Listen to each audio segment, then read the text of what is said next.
Okay, welcome back. Today we're going to do something a little different, a little special here. Uh, I have decided to consider the stacker trailers having a minimum of two enduro style dirt bikes that we take along on our disaster response. And let me tell you why. The vehicles that we have are very large and they're very heavy. And when you add, for some of them, the stacker trailers hooked to them, you have to be careful where you go. Like, one huge problem that could arise would be one, taking those trucks off road. So you can imagine, responding to a place, just say Georgia, and there may be a lot of dirt roads that are leading into the areas where you want to go. Not a lot of those areas are not paved roads. A lot of those communities are, but then you do have areas that are not paved. So our consideration is to take vehicles that large and to take them off road. That would be a bad thing because you can just imagine all the things that can go wrong after a disaster. Just say a flooding condition. Well, all the dirt roads are nothing but mud. And do you want to take vehicles that are that heavy off the hard pavement? Well, no, you do not. And for those areas, would we be able to service those areas? No, most likely we wouldn't. We would be able to service the areas that, as an example, Bertha and Kiki could get to safely. Because the whole thing about running disasters and responding to them, that you don't want to become part of the problem, meaning the response team. So safety is definitely priority. Um, Driving big trucks when I was a firefighter, I had my experience of taking a ladder truck off the dirt road, or I'm sorry, off the hard concrete onto a dirt path, and I buried it up to its axles. It was literally buried in some lady's front yard, and that's how quickly that can happen. We got it out, and I think we had to pay for the side for her front yard. And so again, having the experience of understanding that, when designing this type of program, you have to consider everything. And being out of your own state and not having access to all the things that you would have inside your own state, you're not going to have that access when you go to another state, especially a state that has just been through a natural disaster. So a lot of the help that you would generally need for a stuck vehicle or something like that, most likely either will already be busy doing their own thing, or they're already stuck or underwater or have been destroyed because of a tornado or hurricane, or the vehicles could be inside of a building and the building could be collapsed down on that. So you have to realize that when you go to these states under these disasters, that all the normal infrastructure that would be in place to assist you when you got in trouble are not going to be there. So you just have to make sure that everything you do not put yourself, the company, the equipment, and the personnel in any possible jeopardy. So, how does having two enduro style dirt bikes help? Well, they would be basically vehicles that you could take out of the stacker trailer and they could drive down those roads to make sure those roads are passable, for one. Two, there's a place that you can turn around.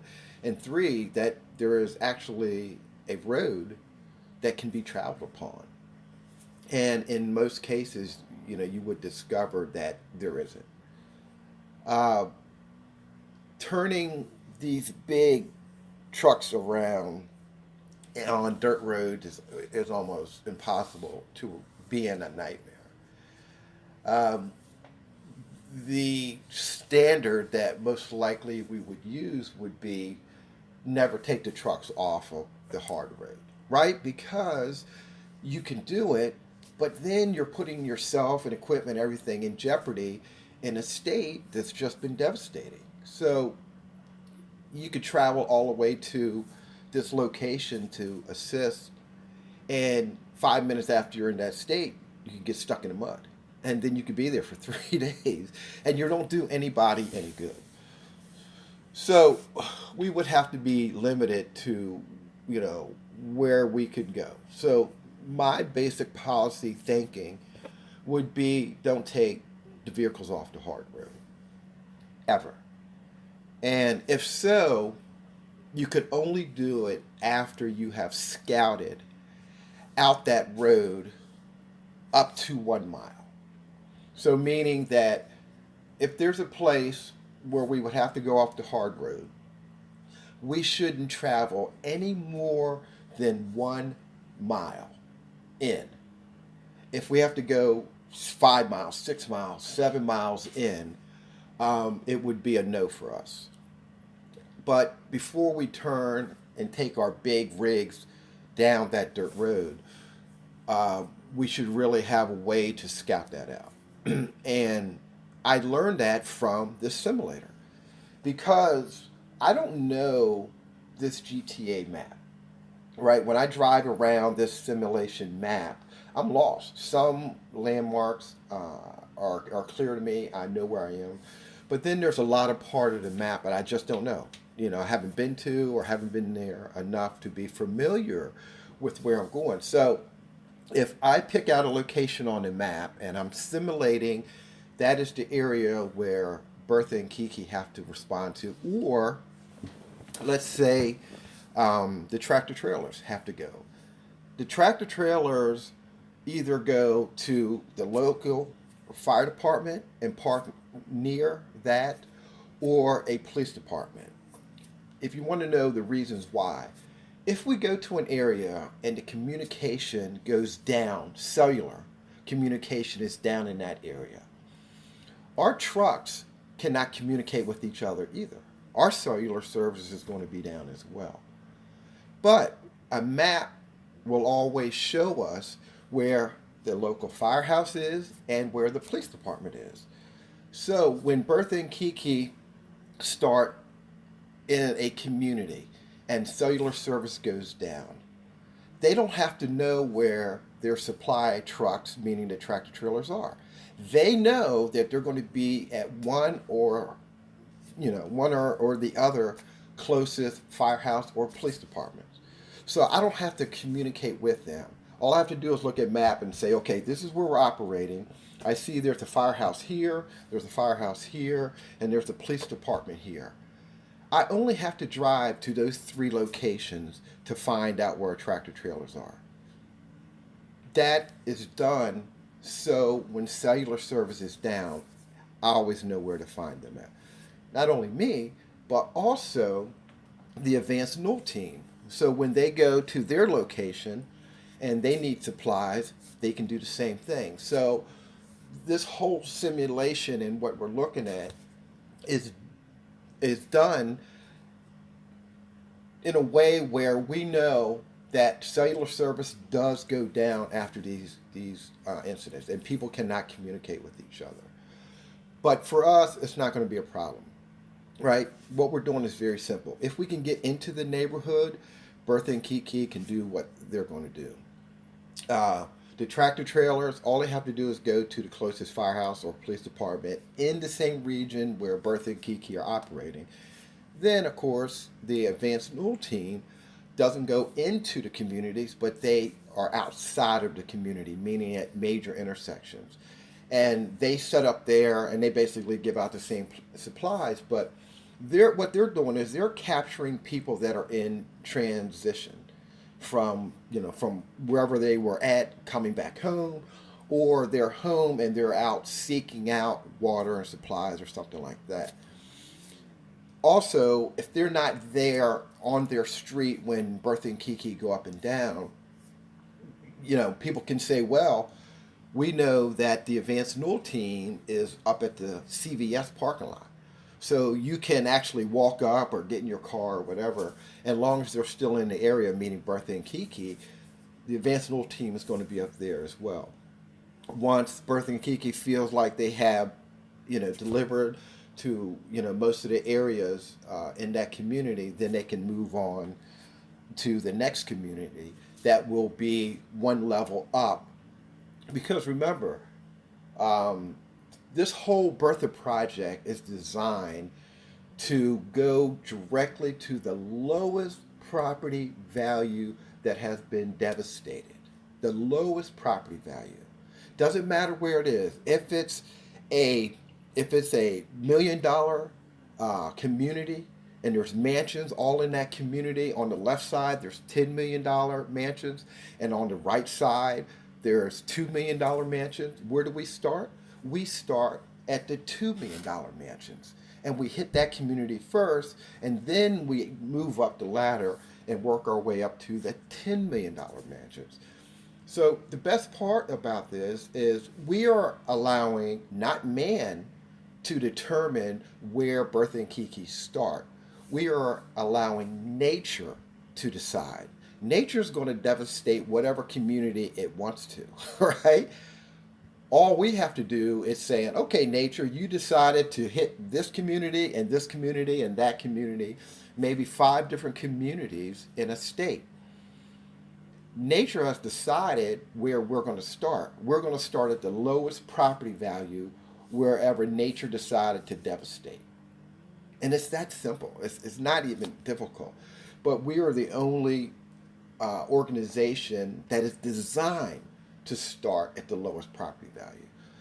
So if it happens to be the poorest community in that state, that's where we start. If it happens to be a middle class community that was only struck, that's where we start. If it only ends up being Bel Air in California that was devastated, that's where we start. Nature decides, and that's what we like about what we're doing. It takes it out of the hands of governors and emergency managers and FEMA, all of that. And that's why we are working, hopefully, to work with FEMA, but be a separate arm of FEMA, where we're not directly connected, where we're not government funded every year, where someone can cut off our funding. That's why when I look at what we're doing, we're trying to make it where um, we can make our own money to support this entire effort after the effect. Um, and that's the only way something like this can work long term. We can't be beholden to the federal government, because why? Depending on which administration is in office, one administration may say, wow, the Bertha Project is great. It helps out a lot of people at the lowest property value that nature has decided to destroy. Well, a new administration could come in and say, well, we don't like the fact that you're helping the lowest property value people. We think you should help the high property value people. That it's something that FEMA is always going to do, where it takes a little longer in some cases for FEMA to get to is at the lower property value. They generally get there. It just takes a little longer. For the Bertha Project, our organization is designed to go directly to them. And listen, what are we giving them? We're giving them water, okay, that is cheap. We're giving them Mylar blankets in a little package that are cheap. We're giving them as many glow sticks as they need that is of very little value. Everything we're getting is of very little cost value. But as far as life-saving value, it's huge, it's paramount. When you have water, something to keep you warm, with, or at least just dry with, and hydrated food for enough snacks to get you through. And you got to remember, Bertha and Kiki are delivering the 5 gallon jugs of water to these houses, right? So you can brush your teeth, you can splash off, you can kind of wash yourself a little bit, and you can have that 5 gallon jug. You think about it; those jugs stay in office buildings for maybe a couple days or something like that. So what we're trying to do is to get there early enough where we can get those whatever the lowest property value people those goods and services just to get over for a day or two until FEMA gets organized to start giving whatever they're going to give to those communities.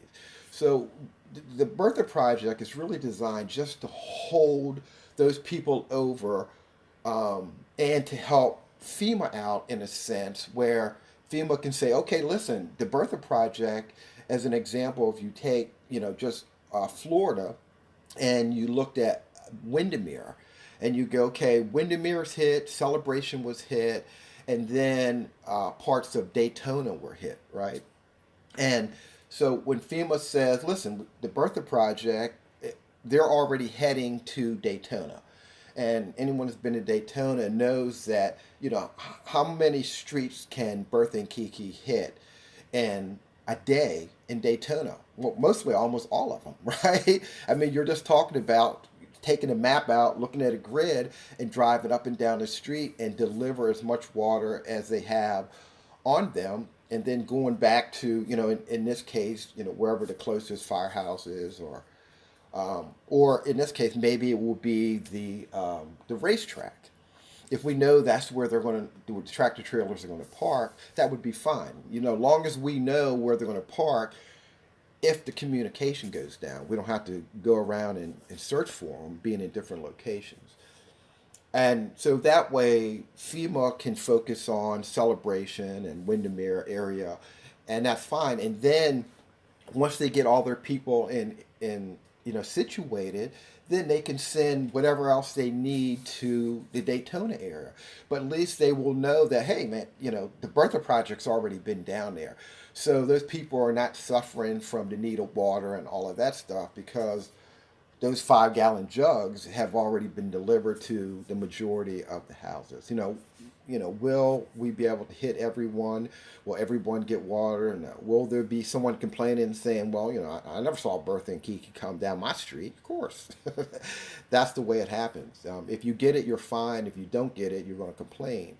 But we can't worry about that. We can only do what we believe that we can do to make a difference a lot sooner.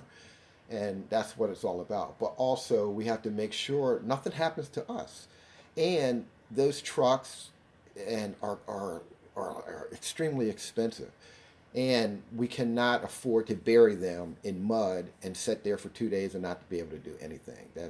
So having these scouting bikes that are, we're going to have the stacker trailers anyway. So they're going to be pulled by, and the stacker trailers are what NASCAR uses, the smaller teams to carry their 2 NASCARs to every race. So there's one on the bottom and then there's one on the top. Then they carry their tires and they carry all of their tools and everything inside of these trailers. So they're huge trailers. You can get a lot of stuff inside these trailers. So to carry bikes and have enough room for people and all, that's not a problem at all. And so it just, oops, it hit that rabbit. So to be able to have these bikes can really save a lot of money, a lot of time, a lot of headaches. And so training is something that our members will have to do. One thing, we're going to have is, hopefully 25 acres and a training facility. So anyone who that will be a driver of any of our vehicles will have to come to Maryland and have to take part in that training. Most of the people for Bertha and Kiki, most likely will be from Maryland. The retired firemen and policemen and all that, most of them. But I'm sure there will be some from other states that will want to join in as well. But they'll all have to come to Maryland and go through driver's training. And again, these are expensive trucks. They're pretty big. They're pretty heavy. And even if you've had experience, like me, you still have to learn how to drive those vehicles. The tractor trailer drivers, same thing. You just have to have a CDL and be part of the team. You don't have to be a retired fireman or policeman to drive those trucks. Only Bertha and Kiki you have to be. But the advanced null team in the RV, mostly all those people can drive that. But again, they would still have to come to Maryland. They would still have to go through whatever training that we set up. So all of this, when it's taken, we started building these models a year ago in December. So it has taken a year just to build the models. And we're not even done yet. We have the RV model is not complete. Hopefully that'll be complete this week or completed this week.